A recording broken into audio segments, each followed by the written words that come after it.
20 and a few shil. So we're not so bad there. If rent, 372.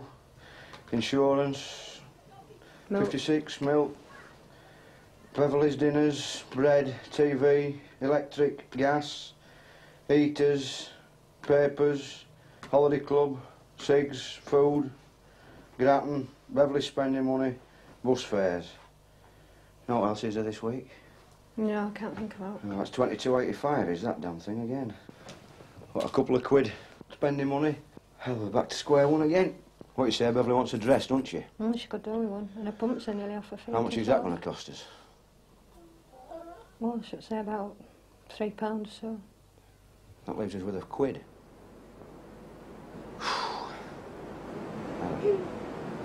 We're getting nowhere here fast.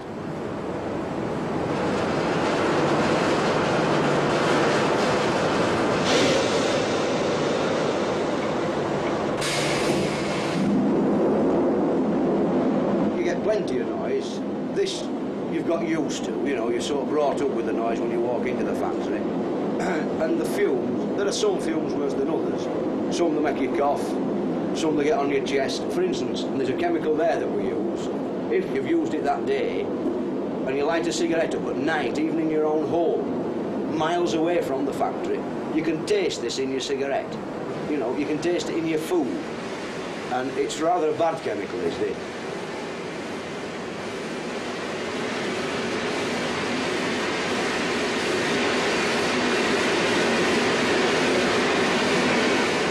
Jack Walker has never been on strike, but he spent 10 months out of work during the marathon lockout at Denby Dye Works near Shipley, where he'd worked since he was a boy. That was 8 years ago, and he has another job now.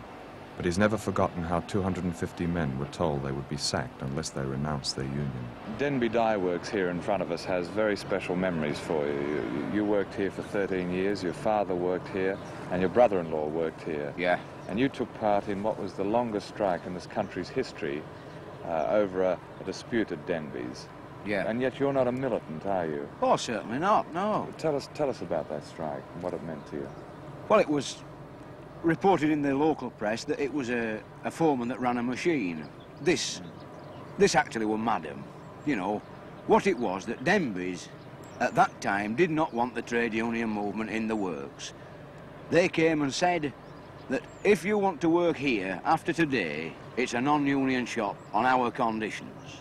And the very next day, each man of the 250 of us was sacked. We all got our cards and a letter to say that we were sacked.